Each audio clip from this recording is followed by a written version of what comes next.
Chapter 7.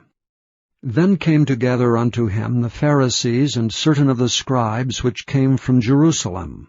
And when they saw some of his disciples eat bread with defiled, that is to say, with unwashen hands, they found fault. For the Pharisees and all the Jews, except they wash their hands oft, eat not, holding the tradition of the elders. And when they come from the market, except they wash, they eat not. And many other things there be, which they have received to hold, as the washing of cups and pots, brazen vessels, and of tables. Then the Pharisees and scribes asked him, Why walk not thy disciples according to the tradition of the elders, but eat bread with unwashen hands? He answered and said unto them, Well hath Esaias prophesied of you hypocrites, as it is written, This people honoureth me with their lips, but their heart is far from me. Howbeit in vain do they worship me, teaching for doctrines the commandments of men.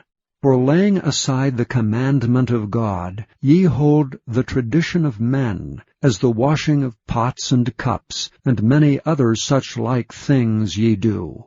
And he said unto them, Full well ye reject the commandment of God, that ye may keep your own tradition. For Moses said, Honour thy father and thy mother, and whoso curseth father or mother, let him die the death. But ye say, If a man shall say to his father or mother, It is Corban, that is to say, a gift, by whatsoever thou mightest be profited by me, he shall be free. And ye suffer him no more to do aught for his father or his mother, making the word of God of none effect through your tradition, which ye have delivered, and many such like things do ye. And when he had called all the people unto him, he said unto them, Hearken unto me every one of you, and understand. There is nothing from without a man that, entering into him, can defile him. But the things which come out of him, those are they that defile the man. If any man have ears to hear, let him hear. And when he was entered into the house from the people, his disciples asked him concerning the parable. And he saith unto them, Are ye so without understanding also? Do ye not perceive that whatsoever thing from without entereth into the man, it cannot defile him? Because it entereth not into his heart, but into the belly, and goeth out into the draught, purging all meats. And he said, That which cometh out of the man, that defileth the man. For from within, out of the heart of men, proceed evil thoughts, adulteries, fornications, murders, thefts, covetousness, wickedness, deceit, lasciviousness, and evil eye, blasphemy, pride, foolishness. All these evil things come from within, and defile the man.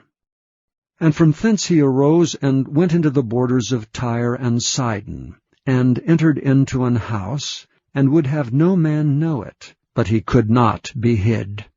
For a certain woman whose young daughter had an unclean spirit heard of him, and came and fell at his feet. The woman was a Greek, a Syrophoenician by nation, and she besought him that he would cast forth the devil out of her daughter.